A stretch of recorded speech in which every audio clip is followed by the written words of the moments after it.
أعوذ بالله من الشيطان الرجيم. بسم الله الرحمن الرحيم. الحمد لله رب العالمين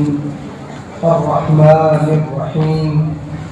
مالك يوم الدين إياك نعبد وإياك نستعين. وقال تعالى: وما أرسلناك إلا رحمة للعالمين. عن عبد الله بن عمرو بن العاص رضي الله عنهما قال: قال رسول الله صلى الله عليه وسلم: الراحمون يرحمهم الرحمن ارحموا من في الأرض يرحمكم من في السماء. الرحم سدنة من الرحمن فمن وصلها وصله الله ومن قطعها قطعه الله. صدق الله العظيم وصدق رسوله النبي الكريم ونحن على ذلك من الشاهدين والشاكرين والحمد لله رب العالمين. اہم سورت قرآن کریم کی ہے جس کو ام الکتاب، فاتحۃ الکتاب اور تقریباً 25 نام حضرت علامہ جلال الدین سیوطی رحمۃ اللہ علیہ نے ذکر کیے ہیں. تو قرآن کریم کا وہ پورا خلاصہ ہے، ام الکتاب ہے، بنیاد ہے. ہم لوگ ہر وقت کی نمازوں میں ہر رکعت میں اس سورت کو پڑھتے ہیں. میں نے خطبے میں اس سورت کی ابتدائی آیات کی تلاوت کی. الحمدللہ رب العالمین الرحمن الرحیم مالک یوم الدین ایاک نعبد و ایاک نستعین.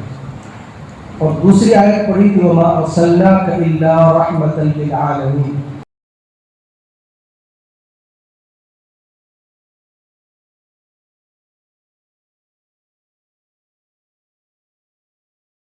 سورت کی ابتدا جس سے ہوتی ہے، ایک بندہ جب پوری کائنات کو دیکھتا ہے اور اتنا منظم پوری کائنات کا سسٹم دیکھتا ہے، اس پر غور کرتا ہے، سوچتا ہے کہ کسی دن بھی اپنے وقت سے سورج 1 سیکنڈ بھی تاخیر سے طلوع نہیں ہوتا، 1 سیکنڈ پہلے نہیں ڈوبتا، ہر دن اپنے وقت پر نکلتا ہے. اس کے نکلنے اور ڈوبنے کے اوقات ایام اور دن کے اعتبار سے الگ ہیں، لیکن جس دن جس وقت جو ٹائمنگ ہے اس میں کبھی کوئی تغیر، کوئی تبدل، کوئی آگے پیچھے والا معاملہ کبھی نہیں ہوتا. یہ پورا نظام، ساری چیزیں، سب کو اس کی روزی، اپنی ضرورتوں کی تکمیل سب کی ہو جاتی ہے. آسان نہیں، یہ یوں ہی ہو جاتا ہے. ایک چھوٹا سا گھر چلانے کے لیے کتنے پاپڑ بیلنے پڑتے ہیں، حالانکہ وہاں پر بھی اللہ تبارک و تعالیٰ کی طرف سے ساری چیزیں مہیا کی جاتی ہیں، لیکن ظاہری سبب کے ساتھ وہ چیزیں مہیا کی جاتی ہیں. تو جو لوگ ظاہری اسباب کے مہیا کرنے میں لگے ہوتے ہیں ان سے پوچھئے کہ وہ ظاہری اسباب مہیا کرنے میں کتنے پاپڑ بیلنے پڑتے ہیں، کتنی پریشانیاں اٹھانی پڑتی ہیں، کتنی مصیبتیں جھیلنی پڑتی ہیں. تو پوری کائنات کا نظام، تمام مخلوقات کو کھانا، تمام مخلوقات کو پانی، تمام مخلوقات کو سانسیں، تمام مخلوقات کی تمام ضرورتیں، جنسی ضرورتیں، پیٹ کی ضرورتیں، ساری ضرورتیں اس طریقے سے منظم انداز میں جو پوری ہو رہی ہے، تو اس کے پیچھے کوئی ہے نا جو اس پورے نظام کو چلا رہا ہے. تو جب اس پر غور کرتا ہے تو دل سے اس سے نکلتا ہے الحمدللہ رب العالمین، کہ تمام تعریفیں اس اللہ کے لیے ہیں جو تمام جہانوں کا پالنہار ہے، رب ہے، جو اس پورے کائنات کے نظام کو چلا رہا ہے. اب اس چلانے میں جو بنیادی صفت ہے اس صفت کا تذکرہ آگے کیا گیا الرحمن الرحیم. صفت رحمت کا. اسی وجہ سے حضرت ابو ہریرہ کی ایک روایت ہے کہ لما قضى الله الخلق كتب عنده فوق عرشه سبقت رحمتی غضبی، کہ جب اللہ تبارک و تعالیٰ نے تمام مخلوقات کے پیدا کرنے کا فیصلہ فرمایا، جب پوری منصوبہ بندی ہوئی اور بہت باریک بینی کے ساتھ منصوبہ بندی ایسی کہ ابتدائے آفرینت سے لے کر کے ابد الآباد تک، صرف اس دنیا کے اختتام تک نہیں بلکہ ابد الآباد تک، یعنی جنتیوں کے جنت میں جانے، وہاں رہنے، وہاں انعامات کے ملنے، اور جہنمیوں کے جہنم میں جانے، وہاں سزاؤں کے پانے، اور کن کو کیا سزائیں ملے گی، وہ سب منصوبہ بندی میں شامل ہے. اور پھر اس منصوبہ بندی میں یہ بھی کہ بظاہر چیزیں جب ظاہر ہوں گی، بظاہر چیزیں جب وجود میں آئیں گی، تو اس کا کوئی ظاہری سبب دکھے گا جس سے لگے گا کہ یہ چیز اس سے وجود میں آئی. کوئی ریموٹ کنٹرول کیا جائے سامنے تو وہ بالمقابل آسان ہے کس کے کہ روبوٹ بنایا جائے اور اس روبوٹ میں اس کے اندر فٹ کر دیا جائے کہ اس کے اندر وہ سینسرز لگائے جائے کہ وہ سنے اور اس کا جواب دے. لیکن اس کے اندر جو ایجاد کرنے والا ہوتا ہے اس کا کنٹرول کمزور پڑ جاتا ہے. لیکن اللہ تبارک و تعالیٰ نے تقدیر کے منصوبہ بندی کے ابتدا سے لے کر کے جتنے مراحل ہیں، خود تقدیر کے اتنے مراحل ہیں کہ اس کو بیان کرنا بہت مشکل ہے، کیا ناممکن ہے. کہ اگر کوئی آدمی سمندر کے پانیوں کو سیاہی بنا کر زندگی بھر سارے لوگ لکھتے رہے اور سمندر کے پانی خشک ہو جائے تب بھی نہیں لکھ سکتا. قُلْ لَوْ كَانَ الْبَحْرُ مِدَادًا لِكَلِمَاتِ رَبِّي لَنَفِدَ الْبَحْرُ قَبْلَ أَن تَنفَدَ كَلِمَاتُ رَبِّي وَلَوْ جِئْنَا بِمِثْلِهِ مَدَدًا. کہ اللہ نے جو ابتدا میں جو اول پوری منصوبہ بندی کی ہے اور اس منصوبہ بندی میں اسباب کے ساتھ تمام چیزوں کو جوڑا ہے کہ بظاہر ایسا لگتا ہے کہ میں وہاں گیا، ہوا لگ گئی تو سردی ہو گئی، نزلہ ہو گیا، کھانسی ہو گئی، بخار فلاں. میں نے اس کو یہ کہا تو وہ غصہ ہو گیا، پھر اس نے پلٹ کر مجھے یہ کہا، اس نے یہ کہا تو یہ ہو گیا، ان کے درمیان جھگڑا ہوا تو طلاق ہو گئی فلاں، پھر اس کے بعد یہ ہوا، پھر اس کے بعد یہ ہوا. بظاہر ان تمام کے ساتھ جوڑا گیا لیکن اس کے باوجود سارا کنٹرول دھر. تو ادھر اسباب کے ساتھ بھی جوڑ دیا، ادھر کنٹرول بھی اپنے ہاتھ میں پوری منصوبہ بندی. پھر مراحل کی تقدیر کے مختلف کہ کبھی ابتدا میں، کبھی فوق عرش میں، کبھی ذریت آدم کو آدم کی کچھ سے نکالا جاتا ہے اور اس وقت بتایا جاتا ہے کہ یہ جنتی اور یہ جہنمی. اور پھر ماں کے پیٹ میں ڈالنے سے پہلے بھی، ماں کے پیٹ میں ڈالنے کے 4 مہینے کے بعد جب روح پھونکی جاتی ہے تو فرشتے کو بتایا جاتا ہے، وہ لکھتا ہے کہ یہ بدبخت ہوگا، نیک بخت ہوگا، اس کی کتنی عمر ہوگی، اس کو کیا رزق ملے گا. پھر یہ بھی تقدیر کا مرحلہ ہے. اس کے وجود میں آنے سے پہلے ساری چیزیں، یہ جو منصوبہ بندی ہے، یہ تمام چیزیں جس صفت کی بنیاد پر ہے وہ ہے اللہ تبارک و تعالیٰ کی صفت رحمت. اسی لیے رب العالمین کے بعد الرحمن الرحیم کا تذکرہ کیا گیا. اسی لیے کہا گیا لما قضى الله الخلق كتب عنده فوق عرشه سبقت رحمتی غضبی. پورا نظام اور پورا سسٹم جب آخر میں ختم ہوگا تو وہ اللہ تبارک و تعالیٰ کی جو 2 صفات ہیں، صفت رحمت، اس کے مظہر میں لوگ پہنچیں گے جو اعلیٰ مظہر ہے جنت. دراصل جنت اللہ تبارک و تعالیٰ کی جو صفت رحمت ہے اس کا مظہر اعلیٰ، اور جہنم اللہ تبارک و تعالیٰ کی جو صفت غضب ہے اس کا مظہر اعلیٰ ہے جہنم. جتنی بھی تکلیفیں دنیا کے اندر پہنچتی ہیں، چاہے وہ چھوٹی سی چھوٹی تکلیف ہو، اس میں جہنم کا کچھ نہ کچھ اثر ہوتا ہے. ایسے ہی دنیا کے اندر جتنی بھی راحتیں ملتی ہیں اس میں کچھ نہ کچھ اثر جنت کا ہوتا ہے. تو صفت رحمت ہے جس کو سب سے زیادہ، لیکن یہ جو صفت رحمت ہے اللہ تبارک و تعالیٰ نے اس وقت فرما دیا کہ میری صفت رحمت ثابت رہے گی، لہذا لوگوں کو نعمتیں، لوگوں کو انعامات ان کے اور ان کے اپنی طرف سے کوششوں کے بغیر بھی ہم ان پر اپنی نعمتوں کی بارش کریں گے،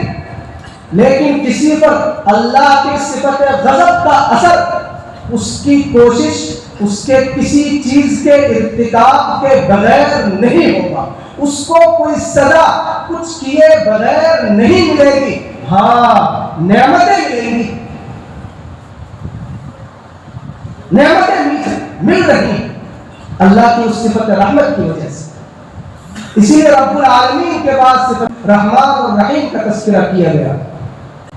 اللہ تبارک و تعالیٰ کی اس صفت رحمت کے جو اثرات ہیں بسا اوقات ہم بہت محدود حد تک اس کو سوچ پاتے ہیں۔ کبھی کبھی اگر ظاہری کوئی سبب کسی چیز کے ملنے کا ہم کو نہیں پتہ چلتا یا بہت کمزور ہوتا ہے وہ ظاہری سبب، تب تو ہماری نظر اللہ کی اس صفت رحمت کی طرف جاتی، لیکن جب اسباب قوی دکھتے ہیں، جب ہم کسی چیز کی کوشش کرتے ہیں یا کوئی ہم سے اوپر والا اس کی محنت کرتا ہے اور اس کی وجہ سے کوئی چیز ہم کو ملتی ہے، اس کے اثرات، اس کے پھل اور اس کے نتائج ملتے ہیں، تو وہاں بسا اوقات ہم سے یہ غفلت ہوتی ہے کہ ہم ان اسباب کے پیچھے چھپی ہوئی اللہ کی رحمت کو یاد نہیں کرتے، نہیں کر پاتے، یا ہمارا ذہن ادھر نہیں جاتا۔ اسی لیے میں نے ابتدا میں یہ بات کہی کہ وہ اللہ کی صفت رحمت ہی ہے کہ جس نے تمام چیزوں کو وجود بخشا اور تمام ضروریات، پورا نظام اللہ تبارک و تعالی سنبھالے ہوئے ہیں، چلا رہے ہیں، اس میں کسی طرح کا کوئی تفاوت نہیں ہوتا۔ اس میں بھی اللہ کی بڑی حکمتیں ہیں کہ کیوں اسباب کے ساتھ جوڑ دیا، یہ اس کا مجمع نہیں ہے اور نہ وہ بات کی جا سکتی ہے۔ میں تو صرف یہ کہہ رہا ہوں کہ بسا اوقات ہمارے ساتھ یہ ہوتا ہے کہ کبھی جب کوئی ظاہری سبب مخفی ہوتا ہے یا کمزور ہوتا ہے اور اس کی وجہ سے ہم کو کوئی انعام، کوئی نعمت، کوئی فراخی مل جاتی ہے، تب تو ہم اس کو اللہ کی رحمت سے جوڑتے ہیں، لیکن بظاہر جب کوئی سبب قوی ہوتا ہے، جب ہم محنت کرتے ہیں، ہم سے اوپر والا کوئی محنت کرتا ہے، تب ہم اس کو اللہ کی رحمت کی طرف نہیں پہنچاتے، اس کو نہیں جوڑتے کہ یہ اللہ کی صفت رحمت کا اثر۔ اسی لیے ہر وقت تمام چیزوں میں جو بھی ہو ہمیں اللہ کی صفت رحمت کی طرف اس کو پھیرنا چاہیے، حتیٰ کہ اگر کوئی تکلیف پہنچ رہی ہے، کسی مصیبت میں ہے، کسی پریشانی میں ہے، تب بھی ہم کو اللہ پر یہ بھروسہ ہونا چاہیے کہ اللہ رحمان و رحیم ہے، اور یہ جو بظاہر چھوٹی سی تکلیف، چھوٹی سی مصیبت، چھوٹی سی پریشانی آئی ہے اور وہ بھی میرے کرتوتوں کی وجہ سے آئی ہے، لیکن میرے کرتوت کی وجہ سے بسا اوقات یہ پریشانی نہیں آئی تھی، اللہ نے معاف کر دیا تھا، لیکن ابھی جو اس کرتوت کی وجہ سے یہ چھوٹی سی تکلیف آئی ہے، اس میں بھی اللہ کی صفت رحمت کا ایک پہلو سے اثر ہے۔ کوئی مصیبت، کوئی پریشانی، کچھ بھی، انعامات کی بات چھوڑیے، مصیبت اور پریشانی کے وقت میں اللہ کی صفت رحمت کی طرف متوجہ ہونا کہ کہیں اللہ اسی پریشانی کو ڈال کر کے مجھے اپنی طرف کھینچنا اور بلانا چاہتا ہے، اور اس مصیبت کے بعد میرے لیے جو اللہ کی صفت رحمت کی وجہ سے منصوبہ بندیاں ہیں میں اس کو سمجھ نہیں پا رہا ہوں، انشاءاللہ آگے چل کر کے وہ نعمتیں، وہ جو اس کے پیچھے چھپی ہوئی نعمتیں، راحتیں ہیں، وہ جب میں دیکھوں گا تو اس تکلیف کا مجھے احساس بھی نہیں ہوگا۔ یہ ایک مومن کا امتیاز ہونا چاہیے، یہی ہے صبر۔ اور جب بھی کوئی نعمت ملے تو اس میں تمام ظاہری اسباب سے ہٹ کر سب سے پہلے رحمت الہی کی طرف متوجہ ہونا چاہیے کہ کچھ نہیں ہے، سیدھے رحمت الہی کی وجہ سے یہاں تک مجھے یہ چیز ملی ہے۔ اگرچہ بیچ میں یہ سب کڑیاں ملی ہوئی ہیں، ان سب کا بھی شکر ادا کرنا ہے، ان سب کی بھی عظمت کرنی ہے، اس لیے کہ جس شخص کے دل میں بظاہر یہاں سے وہ چیز مل رہی ہے، اس کی عظمت، اس کی فضیلت یا اس کی احسان مندی کا جذبہ دل میں پیدا نہیں ہو رہا ہے، تو اس کے پیچھے سبب، اس کے پیچھے سبب، اس کے پیچھے سبب، پھر تمام اسباب کے ساتھ وہاں رحمت الہی وہاں تک کیسے بندہ پہنچے گا، اس کا کیسے شکریہ ادا کرے گا، اس کا کیسے احسان مند ہوگا؟ جو ظاہر میں جو چیز دکھ رہی ہے، جب اس سے اس کو فائدہ پہنچ رہا ہے اور وہ اس کا احسان مند نہیں ہے، اسی کو کہا من لم یشکر الناس لم یشکر اللہ۔ ایسے ہی گھر میں ہونا چاہیے، یہی ہے سب۔ حضرت موسیٰ علیہ السلام کو 3 واقعات میں یہی دکھایا گیا۔ حضرت خضر تکوینی نظام کے ماہر، اس کے علم والے ہیں، اللہ تبارک و تعالیٰ اپنا تکوینی نظام کیسے چلاتے ہیں، اور اس میں بظاہر جو انسانوں کو تکلیف پہنچتی ہے تو لگتا ہے کہ یہ تکلیف پہنچ رہی ہے، لیکن اس کے پیچھے کیسے اس کے لیے راحتیں ہوتی ہیں، وہی تو حضرت موسیٰ اور حضرت خضر کے واقعے میں ہمیں بتایا گیا۔ چونکہ آخری زمانے میں یہ بہت ہوگا کہ پریشانی آئے گی، تو انسان جب حضرت موسیٰ اور حضرت خضر کے واقعے پر غور کرے گا کہ بظاہر ایسا لگ رہا ہے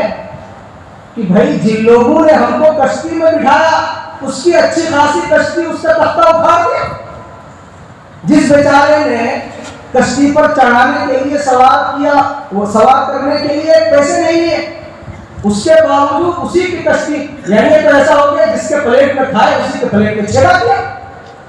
حضرت موسیٰ نے یہی تو کیا، حضرت نے کہا کہ آپ نے یہ کیا کیا،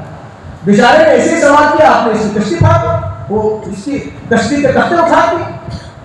تو بظاہر اچنبھا سا لگا، ایک مشقت کی بات آئی، ایک پریشانی کی بات آئی کہ تھوڑا بہت پانی اس میں آ سکتا ہے، لیکن اس کے پیچھے اس کشتی والے کے لیے جو راحت تھی وہ بعد میں اجاگر کی گئی۔ ایسے ہی جو بچے کو قتل کر دیا گیا، یہاں ہمارے طلبا ہم لوگ پریشان نہ ہو، حضرت خضر مکلف شرعی نہیں ہے، اس وجہ سے یہ والا ذہن میں سوال نہیں آنا چاہیے کہ ان کو کیوں قتل کر دیا۔ وہ تکوینی نظام کو چلانے والے، اللہ کے نظام کو نافذ کرنے والوں نے۔ حضرت اسرائیل ہماری روح نکالتے ہیں، کوئی آدمی کا اس کی روح کیوں نکال، اس نے کیا کیا تھا؟ تو یہ سوال ہی ذہن میں نہیں آنا چاہیے کہ حضرت خضر نے اس بچے کو قتل کیوں کیا، لیکن اس کے پیچھے جو بات تھی وہ حضرت موسیٰ کے سامنے واضح کی گئی۔ اسی طریقے سے دیوار والا معاملہ وہ آپ جانتے ہیں کہ وہ سیدھی کر کے، حالانکہ ان لوگوں نے مہمان نوازی نہیں کی، کھانا نہیں کھلایا، لیکن اس کے باوجود وہ دیوار سیدھی کر دی۔ تو حضرت موسیٰ کو لگا کہ یہ لوگ ایسے تھے کہ ان کے ساتھ یہ والا سلوک نہیں کیا جانا چاہیے تھا، لیکن بعد میں حضرت خضر کو ان کے سامنے بات واضح کر دی۔ تو میں صرف یہ کہہ رہا ہوں کہ بسا اوقات ظاہری واقعہ ایسا ہوتا ہے کہ بظاہر اس سے انسان کو تکلیف ہوتی ہے، پریشانی ہوتی ہے، اس کو سمجھ میں نہیں آتا کہ یہ کیوں۔ اس وقت بھی ایک مومن کی شان یہ ہونی چاہیے کہ اس سے جڑے ہوئے جو واقعات ہیں، اس کا جو انجام ہوگا وہ اللہ تبارک و تعالیٰ کی صفت رحمت کی بنیاد پر ہمیں یہ امید ہے کہ اس کے پیچھے انشاءاللہ نتائج اچھے ہوں گے، اس سے کچھ اچھا ہی نکلے گا۔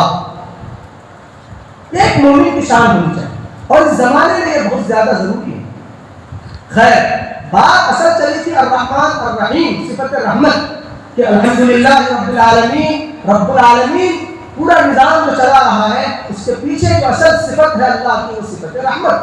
پورا نظام چلا رہا ہے۔ اس صفت رحمت کے سلسلے میں ایک پہلو سے بہت ہلکی سی گفتگو یا چند چھینٹیں مارنے کی کوشش کی، ادنا سی کوشش۔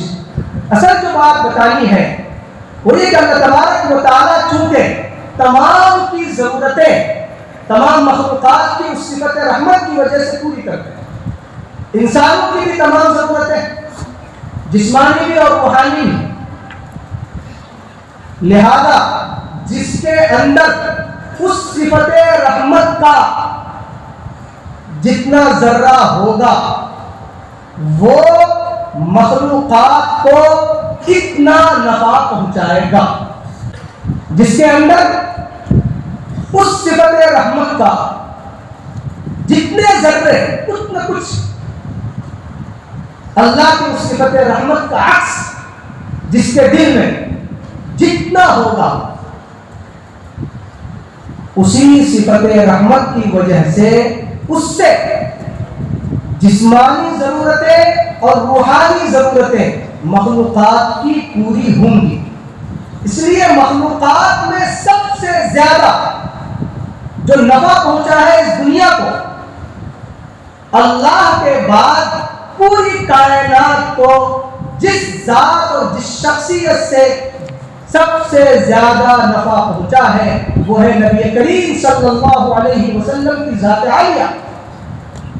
ان کے بارے میں فرمایا گیا وَمَا أَرْسَلْنَاكَ إِلَّا رَحْمَةً لِلْعَالَمِينَ،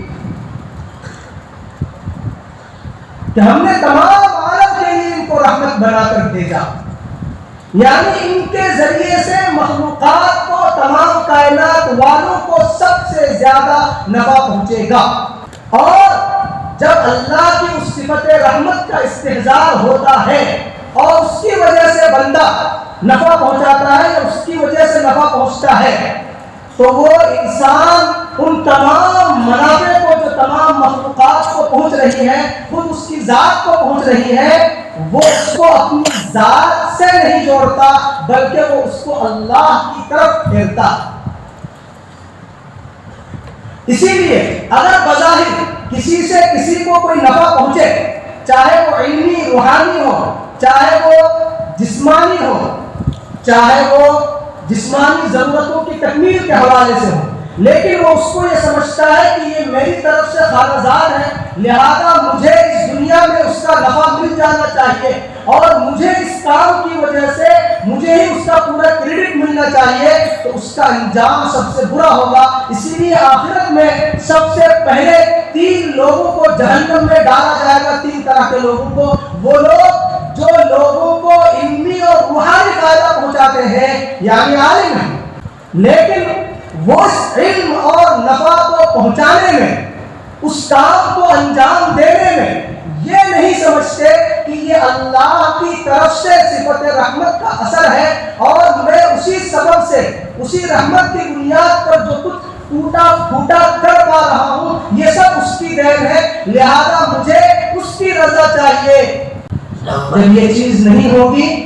تو کیا کرے گا وہ یہ سمجھے گا کہ کسی کا کوئی دخل نہیں، یا اگر وہ بھی ہو تو اس کی رضا نہیں چاہے گا، کم سے کم یہ چاہے گا کہ میں یہ جو کر رہا ہوں، میں لوگوں کو درس دے رہا ہوں، میں لوگوں کے سامنے تقریر کر رہا ہوں، میں لوگوں کو یہ بات بتا رہا ہوں، میں لوگوں کی فلاں ضرورت پوری کر رہا ہوں، میں یہ کر رہا ہوں، وہ کر رہا ہوں، یہ سب وہ اپنا ذاتی سمجھے گا، یا کم از کم درجے میں وہ اس کا فائدہ اپنی طرف پہنچانا چاہے گا اسی دنیا میں اور اس کا کریڈٹ لینا چاہے گا۔ اسی کا نام ریا، اس لیے کہ وہ اس کا اثر نہیں سمجھ رہا،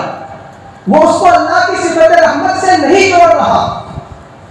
اگر اللہ کی صفت رحمت سے جوڑتا تو اس کی رضا کی خاطر کرتا، نہیں جوڑ رہا، اس وجہ سے وہ یہ چاہ رہا ہے کہ مجھے یہیں پر اس کا بدلہ مل جائے، میں کر رہا ہوں۔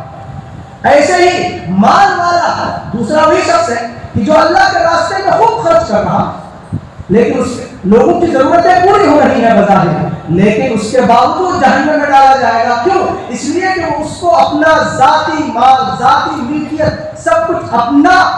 حاصل کیا ہوا سمجھ رہا ہے، اس وجہ سے اس مال کو خرچ کرتے ہوئے اللہ کی رضا مطلوب نہیں ہے۔ اگر اللہ کی صفت رحمت ملحوظ ہوتی اور یہ ذہن میں ہوتا کہ اللہ کے دیے ہوئے مال میں سے اور اللہ کے راستے میں خرچ کرنے کی توفیق دینے کی بنیاد پر خرچ کر رہا ہوں، تو اپنا کچھ نہیں ہے،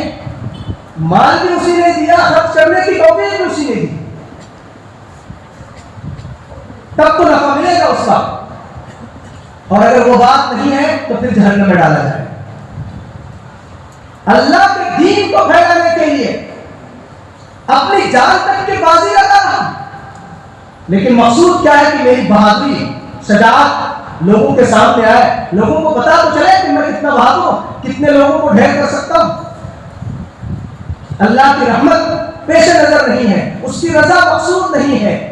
وہ یہ نہیں سمجھ رہا ہے کہ اس جنگ میں آنے تک مجھے جو اللہ نے تیار کیا اور اس کے لیے جو اسباب فراہم کیے گئے ان سب میں اللہ کی رحمت کا دخل ہے، میرا کچھ نہیں ہے۔ اگر وہ چیز اس کے پیش نظر ہوتی تو وہ کبھی بھی اس کو اپنی طرف منسوب نہیں کرتا اور اس کو مقصود اللہ کی رضا ہوتی، لیکن یہاں مقصود اللہ کی رضا نہیں۔ ہم ایک پہلو سے صرف غور کر لیں کہ آج کوئی بھی آدمی جو کچھ کر رہا ہے اس میں صرف کیا اس کے پیچھے ایک ظاہری سبب اس کی محنت وہی ہے، اس کے پیچھے دیکھ لیجیے اس کی صحت، اس کے ایام جو گزرے ہیں، اس کی تربیت کرنے والے، اگر وہ کوئی بول رہا ہے کچھ یا کچھ کر رہا ہے، کوئی سائنسی ایجاد کر رہا ہے، کوئی تحقیق کر رہا ہے، تو اس کو پڑھنے لکھنے کے مواقع، ایسے اساتذہ تک اس کو پہنچانا، ایسے ادارے میں پہنچانا، گھر والوں کی طرف سے اس کو ایک طرح سے بے نیازی، پھر اس گھر میں پیدا کرنا، اس ماں باپ سے پیدا کرنا جو ماں باپ اس کی فکر رکھتے ہیں کہ اس بچے کی تربیت اچھی ہونی چاہیے، اس کو ماحول کا ملنا، اس کے ذہن کا صحیح ہونا، پھر برے دوستوں کی وجہ سے اس کا بگڑ نہ جانا، اچھے دوستوں کی وجہ سے اس کے اندر پڑھائی کا جذبہ، ماحول، یہ تو بہت معمولی چیزیں ہیں۔ ہر ایک کام، ایک چھوٹا سا کام جب ظاہر ہوتا ہے تو وہ صرف یہ نہیں ہوتا کہ آپ نے یہ چیز پڑھی اور جا کر کے پڑھا دی یا بتا دی، بلکہ اس کے پیچھے ماں کے رحم میں آنے سے پہلے سے لے کر کے اب تک کے جتنے اسباب ہیں اس میں کیا دخل ہے ہمارا، وہ تمام اسباب اللہ کی رحمت کے اثرات۔ ہم یہ فکر کریں، لہذا جب اگر کوئی بھی چیز ہم کریں یا ہم سے کوئی بھی چیز ہو جائے تو ہم اس کو اللہ کی طرف پھیریں۔ اللہ تبارک و تعالیٰ ہی نے ماں باپ کے دل میں وہ رحم ڈالا تبھی تو انہوں نے پرورش کی، اگر رحم نہیں ڈالا ہوتا تو وہ پرورش کیوں کرتے، وہ اتنی قربانی ہمارے لیے کیوں دے، کیوں ماں 9 مہینے اپنے پیٹ میں جھیلتی، کیوں ماں اتنی تکلیف کے ساتھ ولادت کا عمل انجام دیتی، کیوں باپ رات دن ایک کر کے کما کر ہمیں کھلانے میں، آپ کو کھلانے میں فرحت اور خوشی محسوس کرتا۔ یہ سب اسی اللہ کی صفت رحمت کے مظاہر اور اثرات ہیں۔ بہت معمولی ہے ہم جو سمجھ رہے ہیں، اسی لیے قرآن میں کہا گیا قُلْ لَوْ كَانَ الْبَحْرُ مِدَادًا لِكَلِمَاتِ رَبِّي لَنَفِدَ الْبَحْرُ قَبْلَ أَن تَنفَدَ كَلِمَاتُ رَبِّي۔ یہ کوئی مبالغہ آرائی نہیں ہے۔ اسی طریقے سے اللہ تبارک و تعالیٰ نے جو انبیاء کا نظام، جو حضور کو بھیجا، پھر اللہ تبارک و تعالیٰ نے جو دنوں کے اندر، جگہوں کے اندر جو اپنی رحمت زیادہ ڈال دی، پھر یہ بھی کہ اللہ تبارک و تعالیٰ نے اس میں رحمت ڈال کر کے ہم کو بتا بھی دیا کہ ہم نے اس میں رحمت ڈالی ہے، لہذا ہماری رحمت کو کھینچنے کا یہ بہترین موقع ہے۔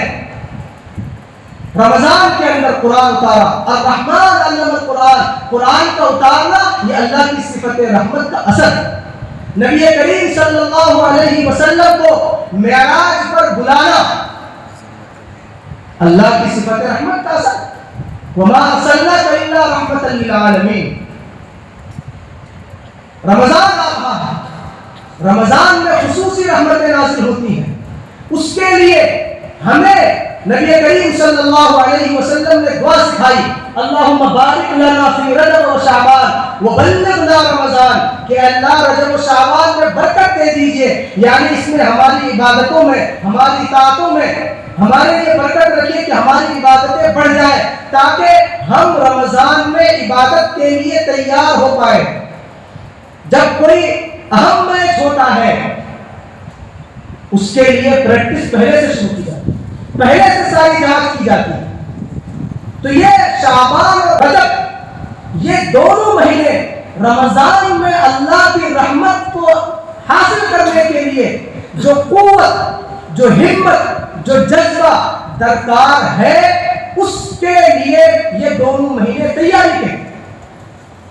اللہم بارک لنا فی رجب و شعبان وبلغنا رمضان. کہ اللہ کچھ پتہ نہیں ہے, بظاہر کوئی بھی ہٹا کٹا لگ سکتا ہے دیکھنے میں, لیکن کچھ پتہ نہیں کہ اگلے لمحے وہ زندہ رہے گا یا نہیں. لیکن چونکہ آپ کی رحمتیں جو رمضان میں برستی ہیں اور ان رحمتوں کے برسنے کی وجہ سے پورے سال کی جو خطائیں انسانوں کی ہیں وہ سب معاف ہوتی ہیں, تو آپ قریب پہنچ گئے ہیں رمضان کے. اس سے پہلے مت اٹھا لیجیے, رمضان کی رحمتیں ہمیں بھی دے دیجیے تاکہ ہماری کایا پلٹ جائے, جو غلطیاں ہوئی ہیں وہ معاف ہو جائے, ہم بھی اس قابل ہو جائے کہ آپ کے دربار میں پہنچے تو گناہ مٹ چکے ہوں. رمضان تک پہنچا دیجیے. مبلغنا رمضان میں یہ پہلو بھی ہے کہ اللہ رمضان میں روزے کی, وہاں عبادتیں کرنے کی, یہ سب توفیقیں دے دیجیے. تو رجب اور شعبان میں رحمتیں ہیں, برکتیں اللہ نے رکھی ہیں. پھر اس رجب کو اللہ تبارک و تعالیٰ نے اشہر حرم میں سے بنایا ہے, جس کی بہت زیادہ اہمیت ہے. ان عدت الشہور عند اللہ 12 شہرا فی کتاب اللہ وما خلق السماوات والارض منها اربعۃ حرم. لہٰذا اس میں رحمتیں ہیں, برکتیں ہیں, اللہ نے اہمیت اور عظمت رکھ دی, عظمت رکھ دی ہے, فضیلت رکھ دی ہے, تو اس میں گناہ کا ارتکاب نہایت سنگین ہو جائے. ایک عجیب و غریب بات ہے, میں ایک بات کہہ کے بس اپنی بات ختم کرتا ہوں کہ بسا اوقات اللہ تبارک و تعالیٰ کی طرف سے رحمت کے نزول کا وقت بتایا بھی جاتا ہے, لیکن وہ ایک دم فکس یہ نہیں ہوتا کہ اس وقت میں, بلکہ دورانیہ بتایا جاتا ہے. مثال کے طور پر جمعے کے ہی سلسلے میں کہ گھڑی جمعے کے اندر ایسی ہے کہ اگر اس میں بندے نے کچھ بھی اللہ سے مانگ لیا تو وہ پوری ہو کر رہے. تو ایک دورانیہ بتا دیا جمعہ کا دن, لیکن وہ فکس نہیں بتایا کہ فلاں بج کر فلاں منٹ, اتنے بج کر اتنے منٹ اس سیکنڈ پر. یہ کہ اللہ کی رحمت, اس لیے کہ جب ایک وقت متعین طور پر وہی بتا دیا جائے تو آدمی ایک طرح سے بے نیازی والا, بے نیاز ہو جاتا ہے, وہ بھی کہتے ہیں مجھے رحمت. لیکن ایک دورانیہ متعین کر کے اس میں کوئی چیز رکھ دی جائے تو طلب بڑھ جاتی ہے. مثال کے طور پر ایک سسپنس کہ بھائی اس پورے دائرے میں ایک جگہ متعین کر دی جائے, یا کوئی دورانیہ, کوئی جگہ, کوئی علاقہ, کہ اس میں فلاں چیز رکھی گئی ہے, بہت قیمتی چیز ہے. تو انسان پورے کے سلسلے میں خوب چکر لگائے گا, اس کے اندر طلب, جوش, جذبہ, یہ اپنی پوری انرجی اس میں خرچ کرے گا, صرف کرے گا. اور اگر بتا دیا جائے کسی جگہ پر رکھا ہوگا تو وہ جذبہ آئے گا سامنے, نہیں آئے گا. تو ایسے ہی جمعے کے, ایسے ہی رمضان میں جو شب قدر ہے وہ بتا دیا گیا کہ رمضان میں, اور اس کا بھی غالب گمان بتا دیا گیا کہ کس میں ہے, آخری عشرے میں. لیکن ایک متعین رات نہیں, تاکہ کم سے کم بندے اس کے اندر اللہ کی طرف سے جو 1000 مہینوں سے بھی زیادہ افضل ہے, وہ کتنا افضل ہے نہیں معلوم, وہ اللہ کی رحمت کا اثر ہے, اللہ کی خصوصی رحمتیں نازل ہوتی ہیں. تو اس کے لیے جذبہ بیدار کرنا بھی اس میں شامل ہے. یہ بھی اللہ کی صفت رحمت کا اثر ہے. تو اللہ کی صفت رحمت کے اثرات کو ہم سمجھیں. بس میری پوری بات کا خلاصہ یہ ہے کہ ہمیں کوئی بھی حالت ہو, ہم اللہ کی صفت رحمت کو اگر ملحوظ رکھیں گے تو کسی بڑی سے بڑی پریشانی میں بھی مایوس نہیں ہوں گے. ایک حوصلہ رہے گا, ایک عزم رہے گا, اور بڑی سے بڑی کامیابی اور بڑی سے بڑی خوشی ہوگی تو اترائیں گے نہیں, اپنا نہیں سمجھیں گے. کرنے سے پہلے سبب اختیار کرنے کے لیے اپنا عزم, اپنی قوت, اپنا ارادہ ہونا چاہیے, اللہ سے مدد مانگنی چاہیے. ہو جانے کے بعد اپنی طرف بالکل اس کو منسوب نہیں کرنا چاہیے. وآخر دعوانا الحمدللہ.